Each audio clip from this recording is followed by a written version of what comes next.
World War One is a precursor to World War Two, but most of the time, World War One just gets overshadowed by World War Two. World War One led the world down a very dark path, and millions of lives were destroyed by it. To learn from the past is to learn about the future, because history always repeats itself. We need to learn from about World War One to possibly prevent the circumstances from ever developing again. I know a lot about this topic because I was on my school's History UIL team this year, and I had the enjoyment of learning all about World War One. We made it to the regional competition easily, and we were just out of going to state by 4 points. First, I'm going to tell you about the years leading up to the war and the causes of the war. Secondly, I'm going to tell you about the plans and the battles of the war. Lastly, I'm going to tell you about how the Great War impacted our world today. I'm going to set the stage for you and tell you about the years leading up to the Great War in Europe. There are five major powers in the early 20th century: England, France, Germany, Austria-Hungary, and Russia. The US and Japan were both strong at the time, but they were not major powers. Europe was at peace for about 100 years, and the last major conflict between the major powers in Europe was during the reign of Napoleon. The European countries signed the Concert of Europe, which is a treaty created after the Napoleonic Wars that held Europe together until 1914. Germany was formed in 1871, so it was only about 40 years old by the time World War I started. Germany was a baby nation, but a powerful one at that. They were arguably the most powerful country in Europe, except for perhaps England. They were cemented as one of the most powerful nations after they defeated France in the Franco-Prussian War. France, at the time, were considered the most powerful land force in the world, and they got defeated and proved just how strong Germany was. Germany, arguably the strongest country in the world, and they see themselves getting denied those rights that they felt entitled to as a great world power just because they were a young country.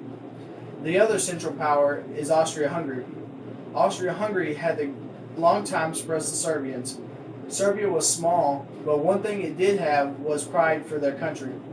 So when the next heir to the throne, Austria-Hungary, Archduke Franz Ferdinand, arrived in Sarajevo, Serbia, on June 28th.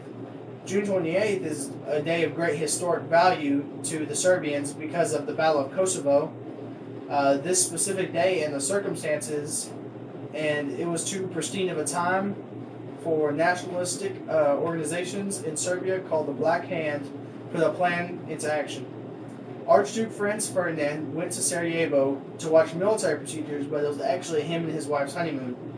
He was riding in his open-topped car to his hotel when one of the Black Hand activists threw a bomb at his car. It went over the car, exploding and injuring a dozen people. They raced Franz Ferdinand to his hotel. Surprisingly, Franz Ferdinand wanted to go to the hospital where the injured people were being held. They left and made a wrong turn down the road and stopped right in front of Gabriel Princip, another Black Hand activist. He shot 2 shots and killed Franz Ferdinand and his wife. And this is what lit the fire in the heart of Europe. Austria-Hungary declared war, and Serbia a month later on July 28th with complete backing from Germany. Russia had a strong alliance with Serbia, so they declared war on Austria-Hungary. Germany, in return, declared war on Russia, and Russia had an alliance with France, so France declared war on Germany and Austria-Hungary. These complicated series of alliances also contributed to starting World War I in its beginning stages. Even though the assassination of Archduke Franz Ferdinand was unexpected, each of the countries already had their war plans ready for if something like this had occurred. Germany's war plan, named the Scheifele Plan, planned to move through Belgium to encircle around Paris and quickly defeat France to avoid a war on 2 fronts between France and Russia. Austria-Hungary's war plan was named Plan B or Plan R. Plan B, which stands for the Balkans or the Serbians, or Plan R, which stands for Russia. The difference between Plan B and Plan R is just telling you where they're going to send the majority of their troops, the Balkans or Russia. Russia's war plan was called Plan G or Plan 19. Plan G devised that Germany would launch a full-scale attack against Russia, and Russia would counterattack. Plan 19 was a more defensive strategy that if Germany had attacked France, which they did, Russia would lead two smaller armies through East Germany. France's war plan, called Plan 17, was a purely offensive plan to take back Alsace and Lorraine, which Germany took from them in the Franco-Prussian War. There were some major turning points in the war which created from all these plans going into action at once. One front in the war was the Western Front. In the Western Front part of the war, Germany was rolling over the French right until they got to the Marne, which is a fortress right outside of Paris. It was the French's last stand before Paris.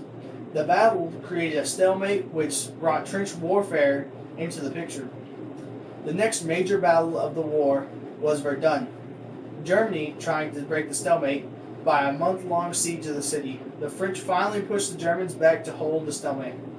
The last major battle was the Second Battle of the Marne, which shattered Germany's last hope of winning the war. Eastern Front was Russia against Germany and Austria-Hungary.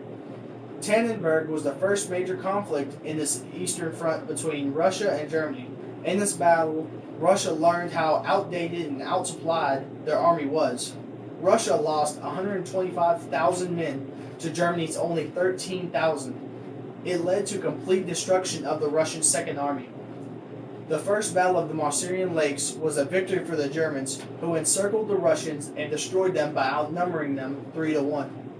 The Second Battle of the Masurian Lakes was a cold victory for Russia, losing more men than Germany, but still pushing them back into East Germany.